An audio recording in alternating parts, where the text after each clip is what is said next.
استدلال ہے، اور دلیل کہتے ہیں مطلوب تک رہنمائی کرنے والا۔ فرماتے ہیں دلیل کا یہ معنی متکلمین کے نزدیک ہے، رہا اصولیوں کے نزدیک تو دلیل وہ چیز ہے جس میں صحیح نظر یعنی غور و فکر کرنے سے مطلوب خبری تک پہنچنا ممکن ہو۔ مثال کے طور پہ اللہ فرماتا ہے اقیم الصلاۃ، یہی مثال لے لو تو آسانی رہے گی، نماز قائم کرو۔ ہم نے اس میں غور کیا، صحیح غور و فکر کیا کہ نماز قائم کرو، اللہ نے اقیمو فرمایا، فعل امر کے ذریعے حکم دیا، اور قاعدہ یہ ہے کہ امر وجوب کے لیے ہوتا ہے اگر کوئی وہاں قرینہ موجود نہ ہو۔ تو اب اقیم الصلاۃ جو ہے اس کا مطلب وجوب کے لیے ہے، معلوم ہوا نماز کا قائم کرنا واجب ہے۔ تو یہ جو ہم نے صحیح غور و فکر کیا اور مطلوب خبری یعنی نماز کا واجب ہونا یہ ہمیں معلوم ہوا۔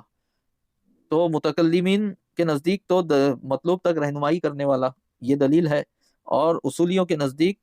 کسی بھی چیز میں صحیح غور و فکر کرنا تاکہ یہ صحیح غور و فکر مطلوب خبری تک پہنچائے، یہ دلیل ہے، پہنچانا ممکن ہو دلیل ہے۔ فرماتے ہیں اور نظر کا معنی ہے منظور فی میں غور و فکر کرنا تاکہ یہ غور و فکر مطلوب تک پہنچائے، یعنی کسی دلیل میں غور و فکر کرنا، یہ غور و فکر کرنا ہی نظر ہے۔ وہ منظور فی، مثال کے طور پہ اقیم الصلاۃ، یہ منظور فی ہے، اس میں ہم نے غور و فکر کیا تاکہ ہم اس کے ذریعے سے جو ہماری مطلوبہ جانکاری ہے اس تک پہنچے، تو یہ غور و فکر کرنا ہی یہ نظر ہے۔ تو اب اقیم الصلاۃ والی مثال میں اقیم الصلاۃ یہ دلیل ہے، اور مطلوب خبری ہے نماز واجب ہے، اور استدلال ہے اس آیت کو دلیل بنانا تاکہ اس کے ذریعے ہمیں نماز کے وجوب کا علم ہو، اور اقیم الصلاۃ میں صحیح غور و فکر کرنا یہ نظر ہے۔ میرا خیال ہے آپ حضرات سمجھ گئے ہوں گے۔ فرماتے ہیں لہٰذا نظر اور استدلال دونوں کا نتیجہ ایک ہی ہے، یعنی آپ غور و فکر اس لیے کرتے ہیں دلیل میں تاکہ آپ کی مطلوبہ جانکاری آپ کو ملے، اور آپ کسی چیز کو دلیل اس لیے بناتے ہیں تاکہ مطلوبہ جانکاری تک وہ رہنمائی کرے۔ تو نظر اور استدلال دونوں کا نتیجہ اور دونوں کا مودع ایک ہی ہے، وہی فرماتے ہیں۔ اب یہاں پر ظن اور شک کی تعریف کر رہے ہیں۔ دیکھیے میں اس تعریف کو پڑھانے سے پہلے ایک مثال کے ذریعے واضح کرتا ہوں بات۔ آپ دور سے، بہت دور سے دیکھ رہے ہیں کہ زید نامی شخص وہاں موجود ہے، لیکن دور سے دیکھنے پر پتہ نہیں چل رہا ہے کہ وہ کھڑا ہے یا بیٹھا ہے۔ تو پتہ نہیں چل رہا ہے، ہو سکتا ہے زید کھڑا ہو سکتا ہے بیٹھا ہو، اس کے کھڑے ہونے پر بھی کوئی دلیل نہیں مل رہی، اس کے بیٹھنے پر بھی کوئی دلیل نہیں مل رہی، لیکن ہمارے نزدیک یہ دونوں امکان ہیں، یا تو وہ بیٹھا ہوگا یا کھڑا ہوگا، دونوں امکان ہیں، اور ایک امکان دوسرے امکان پر غالب بھی نہیں ہے، غالب ہونے کی کوئی دلیل بھی نہیں ہے۔ تو پھر ہم کہیں گے کہ میں زید کے کھڑے ہونے میں اور بیٹھنے میں شک کر رہا ہوں، اسے شک کہتے ہیں، زید کے کھڑے ہونے اور بیٹھنے میں شک ہے، تو یہ ہو گیا شک۔ اور گمان کسے کہتے ہیں؟ گمان غالب، ظن۔ ان دونوں پہلوؤں میں سے اگر ایک راجح ہو جائے، یعنی زید کا بیٹھنا اس کے کھڑے ہونے پر غالب آئے، راجح ہو جائے، یا اس کا کھڑا ہونا بیٹھنے پر راجح اور غالب ہو جائے، تو جو راجح پہلو ہوگا اسے ہم ظن کہیں گے، عربی میں ظن، اور مرجوح پہلو کو توہم کہیں گے۔ مثال کے طور پہ اسی مثال میں آپ غور کریں، آپ نے دیکھا تو آپ کو زید نظر آیا، مگر کھڑا ہے یا بیٹھا یہ نہیں نظر آیا، لیکن جب آپ نے اس کے چاروں طرف دیکھا تو آپ کو سایہ نظر آیا، زید کا سایہ زمین پر پڑ رہا تھا، آپ نے سایہ میں غور کیا تو سایہ آپ کو ذرا لمبا نظر آیا۔ عام طور پر ایک کھڑے انسان کا جو سایہ جتنا لمبا رہتا ہے اتنا لمبا آپ کو سایہ نظر آیا، تو آپ نے اس سایہ کو اس بات پر دلیل بنایا کہ زید کھڑا ہے، کیونکہ اتنا لمبا سایہ عام طور پر اور اکثر اسی شخص کا پڑتا ہے جو کھڑا ہو بیٹھا نہ ہو۔ لیکن یہاں پر ایک امکان ہے کہ ہو سکتا ہے زید کسی چیز پر کھڑا ہو اس لیے اس کا سایہ لمبا نظر آ رہا ہو، لیکن یہ امکان ضعیف ہے، کمزور ہے، تو ہم کہیں گے کہ زید کا کھڑا ہونا ہمارے نزدیک ظن ہے، اور اس کے برخلاف زید کا بیٹھنا یہ توہم ہے۔ تو راجح جانب زید کا کھڑا ہونا ہے اس کے سائے کے لمبا ہونے کی وجہ سے، لیکن امکان موجود ہے کہ نہیں شاید بیٹھا ہو اور یہ لمبا سایہ کسی اور وجہ سے ظاہر ہو رہا ہو، مثال کے طور پہ زید کسی چیز پر کھڑا ہو، کسی چیز پر بیٹھا ہو، زید کسی چیز کے اوپر بیٹھا ہو اس لیے یہ سایہ نظر آ رہا ہو، یا زید کا یہ سایہ جو ہے جو لمبا نظر آ رہا ہے تو زید کے ارد گرد کوئی اور بھی چیز ہو جس کا سایہ زید کے سایہ کے ساتھ مل گیا ہو اور لمبا سایہ ہو، لیکن یہ امکان کمزور ہے، اسی لیے اسے ہم توہم کہیں گے اور زید کے کھڑے ہونے کو ظن کہیں گے۔ میرا خیال ہے اس مثال سے آپ حضرات سمجھ گئے ہوں گے۔ تو فرماتے ہیں اور ظن کسی شخص کا دو ایسے متضاد معاملوں کو سمجھنا ممکن سمجھنا ہے جن میں سے ایک اس کے نزدیک دوسرے سے غالب ہو، یعنی دو ایسے معاملے جو ایک دوسرے کی ضد ہو، جیسے کسی انسان کا بیٹھنا اور کھڑا ہونا ایک دوسرے کی ضد ہے، آپ ان دونوں کو ممکن سمجھ رہے ہیں، یعنی ممکن ہے وہ کھڑا ہو، ممکن ہے وہ بیٹھا ہو، جن میں سے ایک اس کے نزدیک دوسرے سے غالب ہو، جیسا کہ سائے وغیرہ جیسی دلیل سے آپ نے ایک امکان کو دوسرے پر غالب قرار دے دیا، راجے قرار دے دیا۔ فرماتے ہیں اور جانب راجے کو ظن کہا جاتا ہے، جبکہ جانب مرجو کو وہم کہتے ہیں۔ اور شک یہ ہے کہ دو ایسے متضاد معاملوں کو ممکن سمجھنا، دو ایسے معاملے جو آپس میں ایک دوسرے کی ضدیں ہیں ان کو ممکن سمجھنا جن میں سے کسی ایک کو دوسرے پر کوئی برتری نہ ہو۔ جیسا کہ میں نے مثال دی کہ سایہ نہیں پڑ رہا ہے، تو اب زید کے کھڑے ہونے اور بیٹھنے دونوں میں سے کسی ایک کو دوسرے پر آپ غالب اور برتر نہیں قرار دے رہے ہیں، تو کہیں گے کہ اس کے بیٹھنے میں اور کھڑے ہونے میں ہمیں شک ہے۔ اب انشاءاللہ اس کے بعد ہم عربی عبارت اور اس کا ترجمہ پڑھائیں گے۔ صفحہ نمبر 13، الکتاب القواعد الاساسیۃ فی اصول الفقہ، یہ کتاب کا نام ہے، صفحہ نمبر 13۔ فرماتے ہیں ثم المراد بالعلم علم المخلوق، پھر یہاں علم سے مخلوق کا علم مراد ہے۔ وہو ینقسم الی ضروری و مکتسب، اور وہ ضروری اور مکتسب کی طرف تقسیم ہوتا ہے۔ یعنی یہ جو علم کی تقسیم ہے، علم ضروری علم مکتسب، یہ اللہ کے علم کی نہیں ہے بلکہ مخلوق کے علم کی ہے، حادث علم کی ہے، فانی علم کی ہے، ورنہ اللہ کا علم اس سے پاک ہے کہ اس کی ضروری یا مکتسب کی طرف تقسیم کی جائے۔ فرماتے ہیں فالاول ای الضروری، تو پہلا یعنی ضروری، هو الذی لا یحتاج فیہ الی نظر واستدلال، ضروری وہ علم ہے جس میں نظر و استدلال کی حاجت نہ ہو۔ فرماتے ہیں آگے وسمیا ضروریا، اور اس کا نام ضروری رکھا گیا، لأنہ لا یمکن للانسان دفعہ، اس لیے کہ انسان کے لیے اس کا دفع ممکن نہیں، اس کو اپنے سے دور کرنا ممکن نہیں۔ مثال کے طور پہ جیسے ہی اپنے آگ کو چھوا آپ کو گرمی کا احساس ہو گیا، اب آپ چاہ کر بھی جو ہے اس کو دفع نہیں کر سکتے۔ میں کسی چیز کو چھوؤں اور اس کے گرم اور ٹھنڈا ہونے کا علم مجھے حاصل نہ ہو، یہ نہیں ہو سکتا، تو اس علم کو آپ دفع نہیں کر سکتے، اس لیے اس کا نام ضروری ہے۔ فرماتے ہیں وَذَلِكَ كَالْعِلْمِ الْحَاصِلِ بِإِحْدَى الْحَوَاسِّ الْخَمْسِ، اور علم ضروری جیسا کہ وہ علم ہے جو حواس خمسہ میں سے کسی ایک سے حاصل ہو، التی ہی حاسۃ الشم والذوق واللمس والسمع والبصر، التی ہی، اور حواس خمسہ جو ہیں وہ حاسۃ الشم، الشم یعنی سونگنا، الذوق یعنی چکھنا،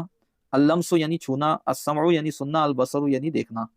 حاسۃ مضاف ہے، الشمی مضاف الیہ ہے، مجرور ہے اور معطوف علیہ ہے، اور الذوق اسی پر عطف ہے، اللمس بھی اسی پر عطف ہے، السمع اور البصر اسی پر عطف ہے، لہذا سب مجرور ہوں گے، تو کہیں گے التی ہی حاسۃ الشم والذوق واللمس والسمع والبصر، اور حواس خمسہ سونگنے، چکھنے، چھونے، سننے اور دیکھنے کا حصہ ہے۔ تو یہ جو حصی انسان کی 5 حصے ہیں، تو ان حصوں سے جو علم حاصل ہوتا ہے وہ علم ضروری ہے۔ فإنه يحصل العلم بمجرد الاحساس بها، اس لیے کہ ان حواس کے ذریعے سے صرف احساس کر لینے سے علم حاصل ہو جاتا ہے، نظر و فکر اور استدلال کی ضرورت نہیں ہوتی۔ فرماتے ہیں آگے والثانی، اور دوسرا یعنی علم مکتسب، ای العلم الحاصل بالاکتساب، وہ علم جو اکتساب کے ذریعے حاصل ہو، یعنی کچھ محنت کر کے اس علم کو کمایا جائے، حاصل کیا جائے۔ ہوا ما کان موقوفا علی النظر والاستدلال، تو علم مکتسب وہ علم ہے جو نظر و استدلال پر موقوف ہو۔ وذالک کالعلم بان العالم حادث، وذالک کالعلم بان العالم حادث، اور اکتساب سے حاصل ہونے والا علم جیسا کہ اس بات کا علم کہ عالم حادث ہے، دنیا حادث ہے، دنیا کے حدوث کا علم یہ علم مکتسب ہے، کیونکہ اس میں نظر و استدلال کی حاجت ہے اس کے ثبوت کے لیے۔ فرماتے ہیں والاستدلال طلب الدلیل لیودی الی المطلوب، اور استدلال دلیل کا طلب کرنا ہے، لیودی تاکہ وہ دلیل پہنچائے، الی المطلوب مطلوب تک۔ میں نے بتایا کہ مطلوب سے مراد ہماری وہ جانکاری ہے جسے ہم حاصل کرنا چاہتے ہیں، جو ہماری مطلوبہ جانکاری ہے، تو دلیل جو ہماری مطلوبہ جانکاری ہمیں دے وہ دلیل ہے۔ فرماتے ہیں وہ استدلال، تو استدلال دلیل کا طلب کرنا ہے تاکہ دلیل ہمیں ہماری مطلوبہ جانکاری تک پہنچائے۔ فرماتے ہیں والدلیل هو المرشد الی المطلوب، اور دلیل مطلوب تک رہنمائی کرنے والی ہے، ہر وہ چیز جو مطلوب تک رہنمائی کرے وہ دلیل ہے۔ فرماتے ہیں والدلیل هو المرشد الی المطلوب، اور دلیل مطلوب تک رہنمائی کرنے والا ہے۔ مطلوب سے یہاں مراد آپ کی مطلوبہ جانکاری۔ پھر میں مثال دیتا ہوں، اللہ تعالیٰ نے قرآن مجید میں فرمایا وَلَا تَقْرَبُوا الزِّنَا، اور زنا کے قریب نہ جاؤ، یہ زنا کے حکم کی طرف رہنمائی کر رہی ہے یہ آیت کہ زنا حرام ہے، تو یہ آیت جو ہے یہ دلیل ہے۔ فرماتے ہیں وَهَذَا عِندَ الْمُتَكَلِّمِينَ، اور یہ متکلمین کے نزدیک ہے،